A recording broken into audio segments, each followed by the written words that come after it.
Irmãos e irmãs, tem um rei glorioso assentado no mais alto, elevado trono desse universo.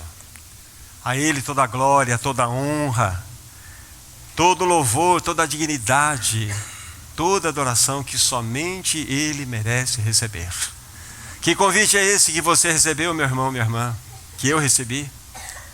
Diretamente do trono da graça, assinado pelo rei. Venha participar comigo na minha mesa. Esse é o nosso amado rei. Que Senhor é esse que nós temos?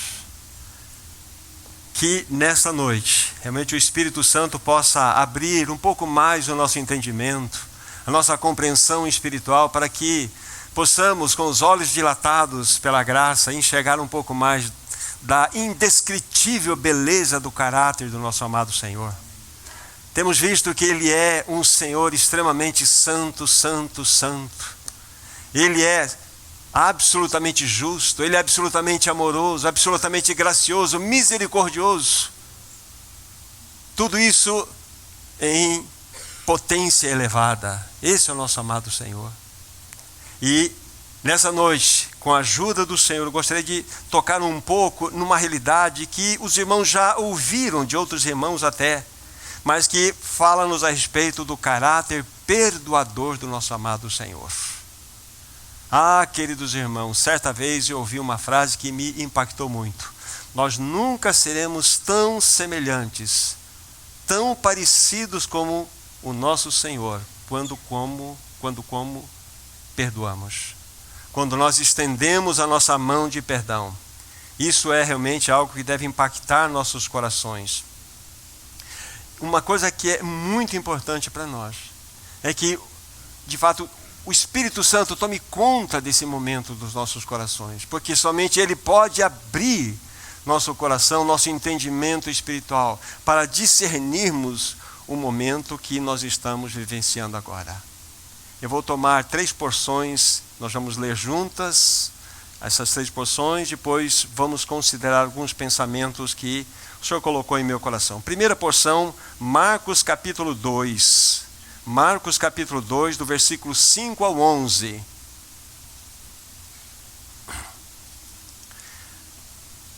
Marcos capítulo 2, de 5 a 11. A palavra de Deus assim diz: Vendo-lhes a fé, Jesus disse ao paralítico: Filho, os teus pecados estão perdoados. Mas alguns dos escribas estavam assentados ali e arrazoavam em seu coração: Por que fala este deste modo? Isto é blasfêmia. Quem pode perdoar pecados senão um só, que é Deus? E Jesus, percebendo logo por seu espírito que eles assim arrazoavam, disse-lhes: Por que arrazoais sobre estas coisas em vosso coração? Qual é mais fácil, ou qual é mais fácil dizer ao paralítico: Estão perdoados os teus pecados, ou dizer: Levanta-te, toma o teu leito e anda? Ora, para que saibais que o Filho do Homem tem sobre a terra a autoridade para perdoar pecados, disse ao paralítico: Eu te mando, levanta-te, toma o teu leito e vai para a tua casa. Segunda porção, livro de Lucas, capítulo 7. Lucas, capítulo 7.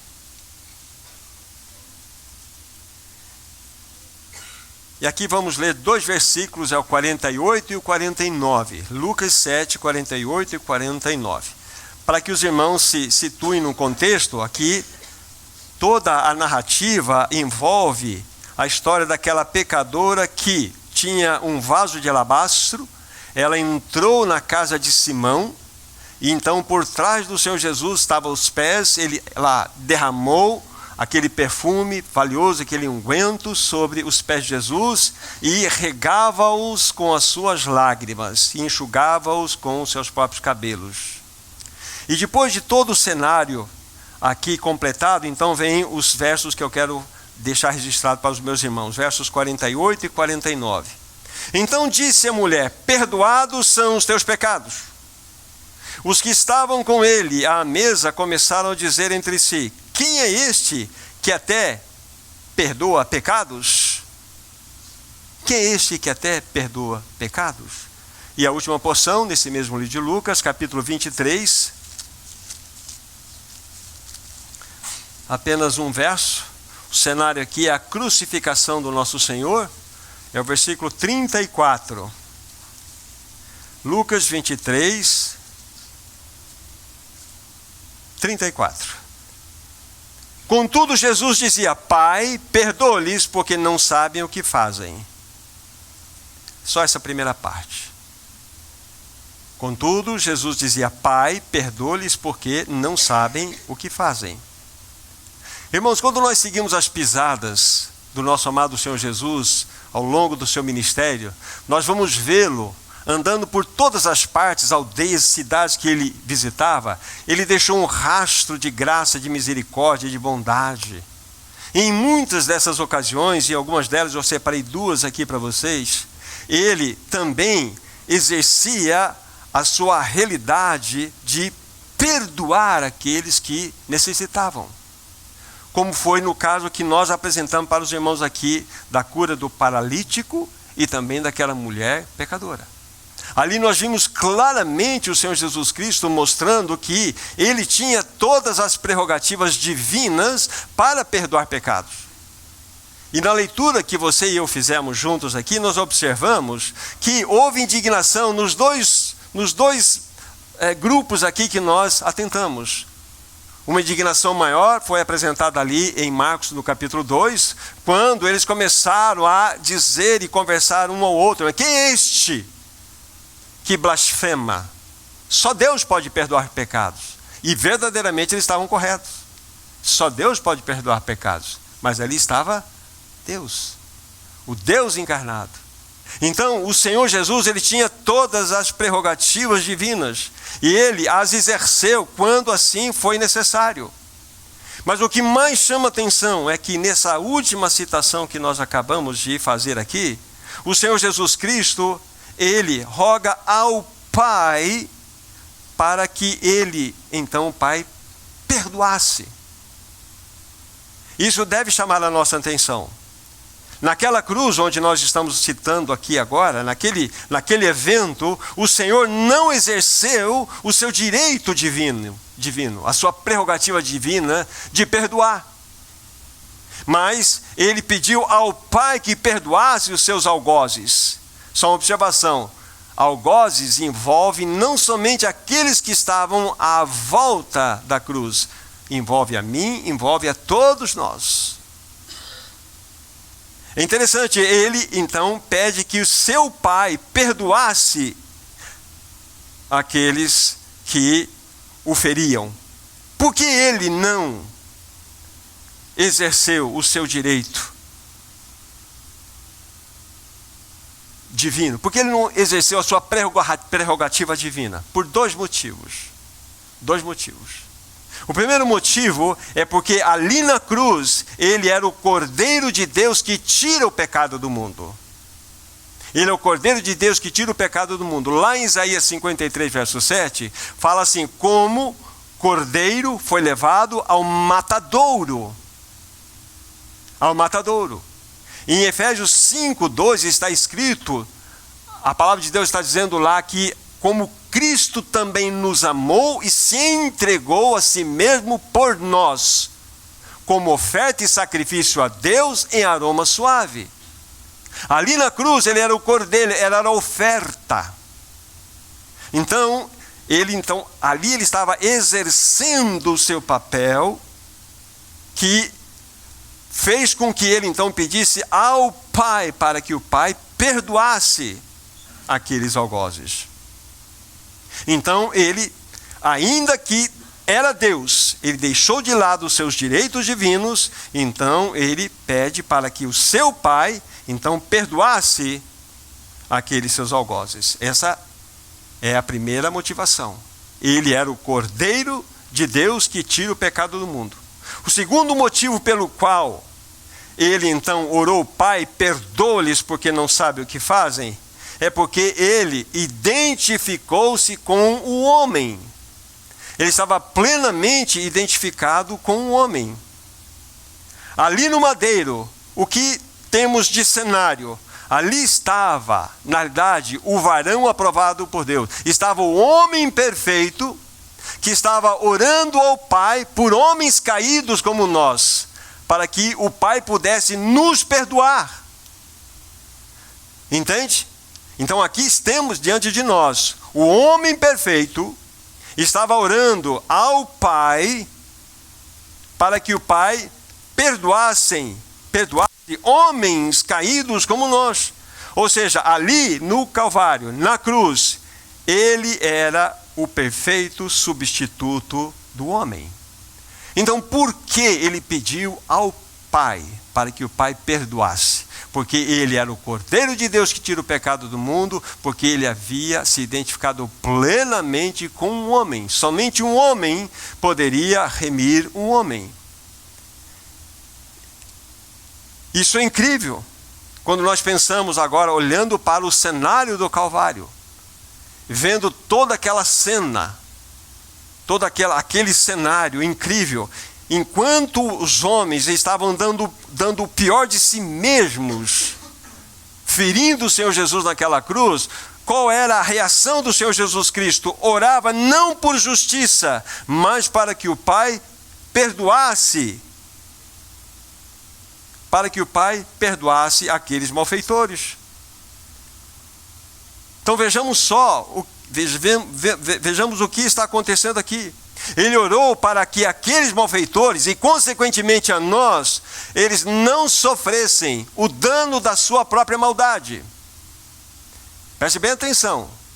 O Senhor está falando, Pai, perdoa-lhes porque não sabem o que fazem, é o mesmo dizer, Senhor, que eles não sofram o dano da sua própria maldade. Agora, quem sofreria o dano dessa maldade? O Senhor. É o Senhor.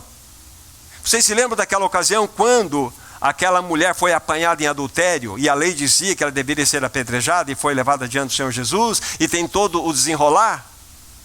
No final de toda essa história, o Senhor Jesus a inocentou. O Senhor Jesus a absolveu. E disse, vai e não peques mais. Agora, quando o Senhor Jesus a absolveu, sabe o que aconteceu? Jesus trouxe a condenação para ele mesmo. Porque aquele pecado seria julgado nele. E na cruz aconteceu exatamente isso. Quando ele fala, Pai, perdoa-lhes porque não sabem o que fazem.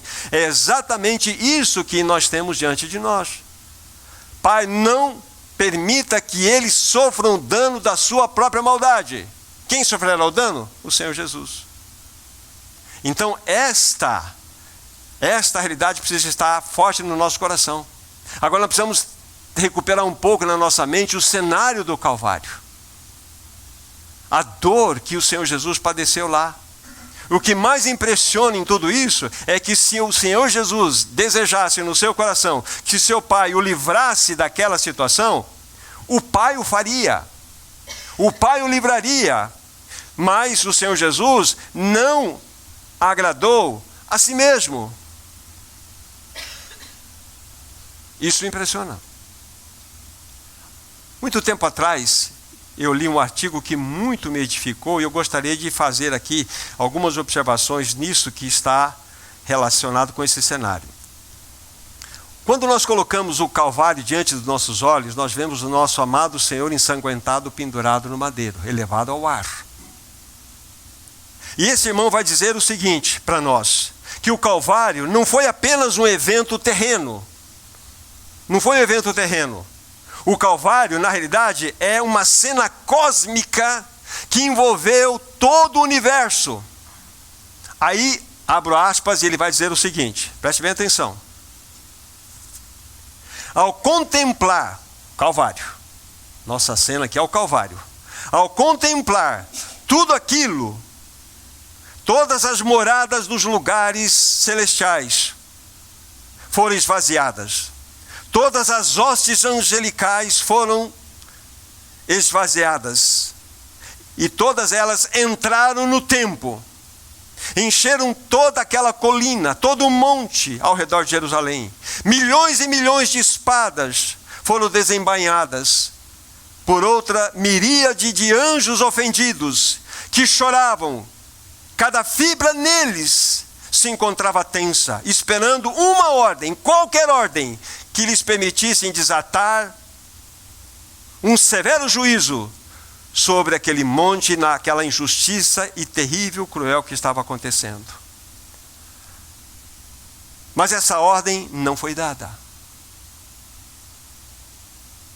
Na realidade, uma outra ordem foi dada: que o céu ficasse em silêncio.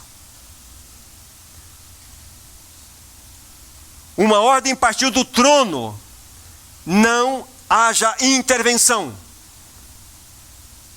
Amados irmãos, contemple o Calvário.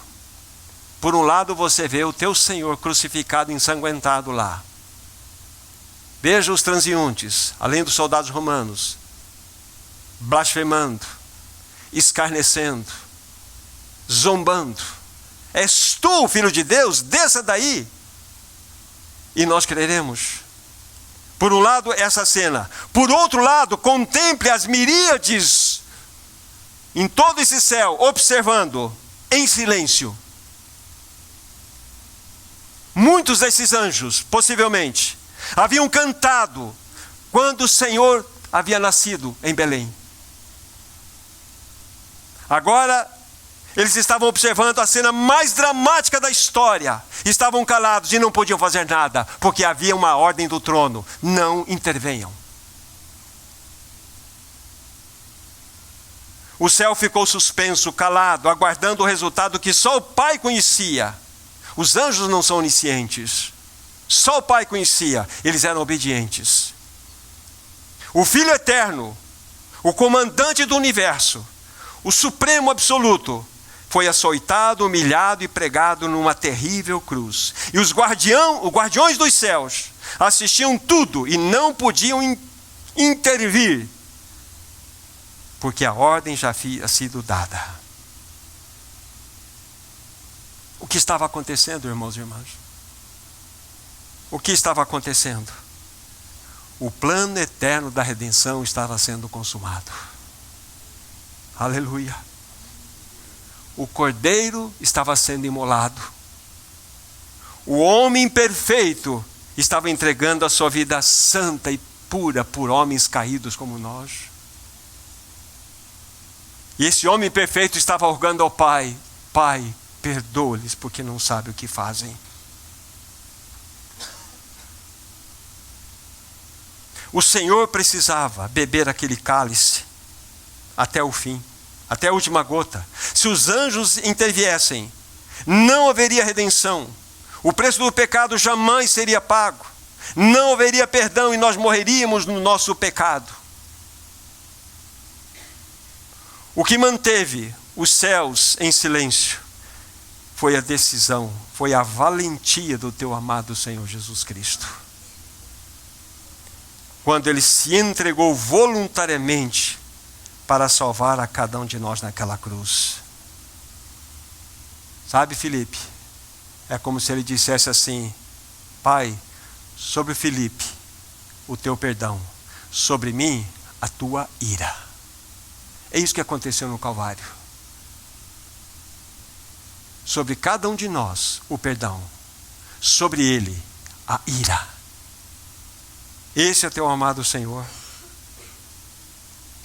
O mais chocante, possivelmente, para todos aqueles anjos, de fato foi eles terem ouvido da boca do Criador, daquele que é santo, santo, santo: Pai, perdoa-lhes, porque não sabem o que fazem. Que Senhor é esse que nós temos, amados irmãos? Lembre-se, a obra da redenção foi testemunhada por todo este universo. Que desculpa nós temos? O perdão foi dado.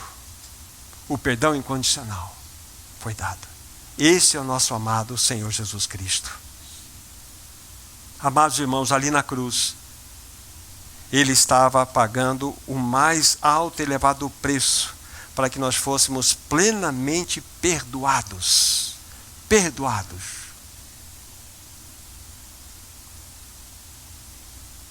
E por que nós podemos ter tanta convicção, depois de tanto tempo, tantas gerações se passaram? Porque esta palavra atravessou todas as gerações e chegou até nós. chegou até nós, na mesma unção, no mesmo poder.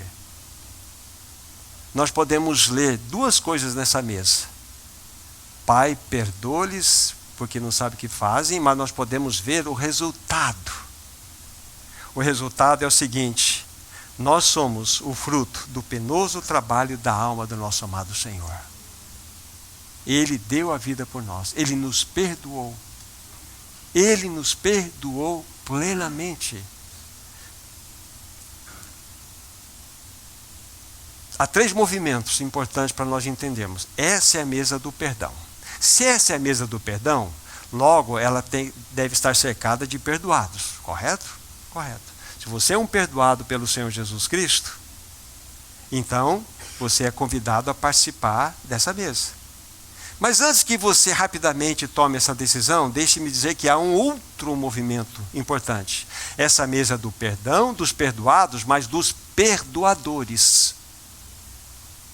Perdoadores. Porque aquele que é o grande perdoador habita em você. Porque se eu digo que eu sou perdoado pelo Senhor e não perdoo ao meu irmão, à minha irmã, ao meu próximo, eu não posso participar dessa mesa. Porque essa mesa é do perdão, dos perdoados e dos perdoadores. Esse é o grande convite que nós temos. Então, queridos irmãos, por que o Senhor Jesus então não usou a sua prerrogativa que em direito ele tinha? É porque lá no Calvário, Ele era o Cordeiro de Deus que tira o pecado do mundo, Ele era o homem perfeito que intercedeu por homens caídos. Pai, perdoa-lhes porque não sabem o que fazem. Então, benditos perdoados do Senhor, bem-vindo à mesa que pertence a Ele, que pertence a todos que foram perdoados. Maravilhoso Senhor, nós somos tão agradecidos a Ti. Nós Te louvamos porque a Tua obra é perfeita. O universo testemunhou. Os anjos testemunharam. Que desculpa há? Obrigado pela obra perfeita naquela cruz. Obrigado pelo Teu perdão incondicional que nos foi dado. Obrigado porque nessa noite nós podemos nos lembrar dessa obra tão magnífica, tão gloriosa, tão poderosa que Tu realizaste por nós naquela cruz. Receba do Teu povo todo louvor, toda a gratidão, toda a adoração que só Tu mereces. Em Teu nome, Jesus. Amém, Senhor.